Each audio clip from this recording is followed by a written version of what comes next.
আসসালামু আলাইকুম বন্ধুরা, আজকে আমি খুবই সহজভাবে অল্প উপকরণ দিয়ে নান রুটি তৈরি করে দেখাবো। তো আমি আজকে দুটি পদ্ধতিতে নান রুটি বানাবো, তেলে ভাজা নান রুটি আর তেল ছাড়া নান রুটি। তো আমি দুই রকম পদ্ধতিতেই দেখাবো। আর এই নান রুটিগুলো খেতে কিন্তু খুবই নরম তুলতুলে আর সুস্বাদু হয়। এতটা ফুলেছে যে ফুলে ফেটে গেছে পর্যন্ত। তো এই নান রুটিগুলো আমি কিভাবে বানাচ্ছি প্রথম থেকে শেষ পর্যন্ত আপনারা ভিডিওটি দেখতে থাকুন। তাহলে চলুন শুরু করা যাক। এখানে আমি একটি বড় সাইজের বাটি নিয়েছি। এবার একটি চালনি নিয়েছি। চালনির উপর দিয়ে দিচ্ছি 2 কাপ আটা। আমি এই কাপে মেপে দিচ্ছি। আর দিয়ে দিচ্ছি 1 কাপ ময়দা। এগুলোকে একসঙ্গে চেলে নেব ভালো করে। তো এগুলো খুব ভালো করে চেলে নিয়েছি। তো এবার আমি এখানে একটি কাচের বাটি নিয়েছি ছোট। এই কাচের বাটির মধ্যে দিয়ে দিচ্ছি ইস্ট, ছোট চামচের 1 চামচ দিয়ে দিচ্ছি। এবার আমি ইস্টটাকে হালকা কুসুম গরম জল দিয়ে একটু আমি ভিজিয়ে নেব। এবার আমি এটাকে রেখে দেব 5 মিনিট। এবার আমি এর মধ্যে দিয়ে দিচ্ছি 1 চা চামচের 4 ভাগের 1 ভাগ লবণ। তারপরে দিয়ে দিচ্ছি 2 থেকে 3 চামচ মতো কোরানো নারকেল। এই নান রুটিতে নারকেলের কুড়টা দিলে খুব সুন্দর লাগে খেতে। এটা একটু সরিয়ে রেখে এখানে আমি একটি বাটি নিচ্ছি। আর এই বাটির মধ্যে দিয়ে দিচ্ছি 3 চামচ মতো চিনি। এবার চিনিটাতে আমি হালকা কুসুম গরম জল দিচ্ছি। তারপরে চিনিটাকে ভালো করে গলিয়ে নিচ্ছি। দেখতেই পাচ্ছেন চিনিটা কিন্তু খুব সুন্দরভাবে গলে গেছে। এবার আমি এগুলোকে ভালো করে হাত দিয়ে মিশিয়ে নেব। তো এগুলো ভালো করে মিশিয়ে নিয়েছি। এবার এখানে আমি ইস্ট ভিজিয়ে রেখেছিলাম, সেই ইস্টের মধ্যে দিয়ে দিচ্ছি এলাচের পরিবর্তে 4 থেকে 5 ফোঁটা মতো ভ্যানিলা এসেন্স।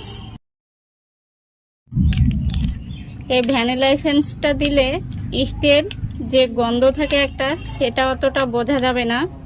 এবার এটাকে আমি ময়দার মধ্যে দিয়ে দেব।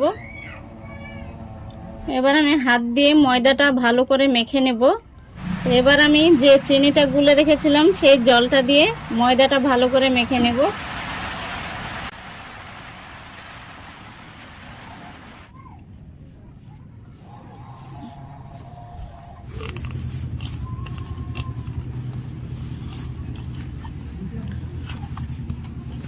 ডোটা কিন্তু মাখা হয়ে গেছে, দেখতেই পাচ্ছেন আমার হাতে কিন্তু লেগে যাচ্ছে না।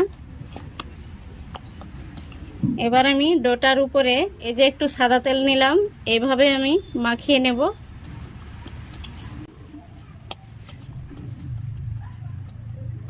এবার আমি ডোটাকে 1 ঘন্টা রেস্টে রেখে দেব ঢাকা দিয়ে। তো বন্ধুরা, প্রায় 1 ঘন্টা হয়ে গেছে।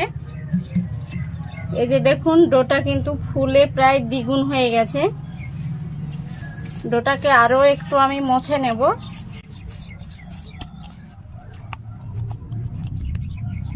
তো ডোটাকে আমি আরো একটু মথে নিয়েছি। ডোটাকে এবার আমি ছোট ছোট লেচি কেটে নেব। তো এবার আমি একটি ছুরি নিয়েছি, ছুরি দিয়ে আমি ছোট ছোট লেচি কেটে নেব।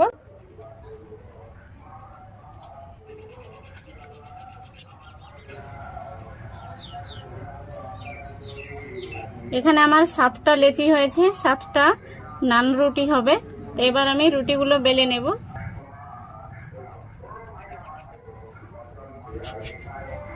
তো এইভাবে আমি গোল গোল লেচি করে নেব। এবার আমি হালকা ময়দা দিয়ে দেব। তারপরে আমি বেলে নেব।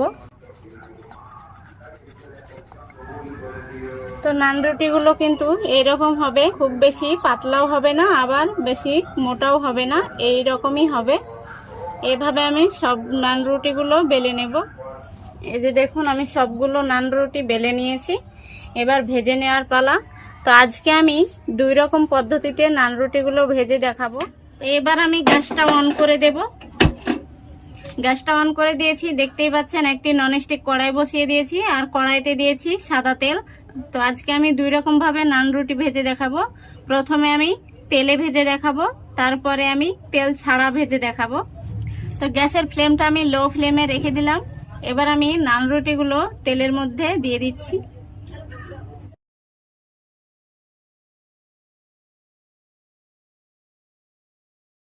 এর মধ্যে নারকেলের কোট দেয়া আছে। নারকেলের কোট দেয়া থাকলে সম্পূর্ণটা ফুলবে না, কিন্তু খেতে একদম তুলোর মতো নরমই হবে, খুব সুন্দর একটা টেস্টি হবে। তো নান রুটিটা দেখুন কত সুন্দর, একদম গোল্ডেন ব্রাউন করে ভেজে নিয়েছি, খুব সুন্দর একটা কালার এসছে। এইভাবে আমি সব নান রুটিগুলো ভেজে নেব। তো এবার আমি এখানে একটি তাওয়া বসিয়ে দিয়েছি। তো তাওয়াটা গরম হয়ে গেছে, আমি এবার নান রুটিটা বসিয়ে দেব। এবার আমি নান রুটিটাকে উল্টে দেব। তো বন্ধুরা বাকি দুটো নান রুটি আমি তাওয়ায় ভেজে নিয়েছি, হয়ে গেছে। তো বন্ধুরা সব নান রুটিগুলো ভাজা হয়ে গেছে। এগুলো আমি তেল দিয়ে ভেজেছি আর এগুলো তেল ছাড়া ভেজেছি। তো তেল ছাড়া ভেজেছি, এগুলোও দেখুন খুব সুন্দর হয়েছে আর একদম নরম তুলতুলে হয়েছে। আর আমি কিন্তু এগুলো আটা দিয়ে বানিয়েছি, আপনারা চাইলে ময়দা দিয়েও বানাতে পারেন কিংবা শুধু আটা দিয়েও বানাতে পারেন। তো আমি এগুলোতে 2 কাপ আটা আর 1 কাপ ময়দা দিয়ে বানিয়েছি। এগুলো বানিয়েছি তেল ছাড়া, খুবই সুন্দর হয়েছে আর নরম একদম স্পঞ্জি হয়েছে। আর এই নান রুটিগুলো কিন্তু আমি তেলে ভেজেছি, তো এগুলো খুব সুন্দর কালার এসছে আর খেতেও খুব সুস্বাদু আর একদম নরম তুলতুলে হয়েছে, খুবই সুন্দরভাবে ফুলেছে। এই যে দেখুন একদম রুটির মতো ফুলেছে। আমি ভেবেছিলাম যে নারকেল দেওয়া আছে সেই জন্য হয়তো ফুলবে না, কিন্তু ফুলেছে তবুও, আর খেতেও খুব ভালো লাগে। নারকেল দিয়ে একবার আপনারা বানিয়ে দেখবেন, নান রুটিগুলো কিন্তু খুবই সুস্বাদু হয়। তো আশা করছি রেসিপিটা আপনাদের ভালো লেগেছে। তো রেসিপিটা যদি আপনাদের ভালো লেগে থাকে তাহলে একটি লাইক করবেন আর চ্যানেলটি সাবস্ক্রাইব করে পাশে থাকা বেল আইকনটি প্রেস করে দেবেন। তাহলে আজকে এই পর্যন্তই। ভালো থাকবেন, সুস্থ থাকবেন, দেখা হবে নতুন কোনো রেসিপিতে। ধন্যবাদ।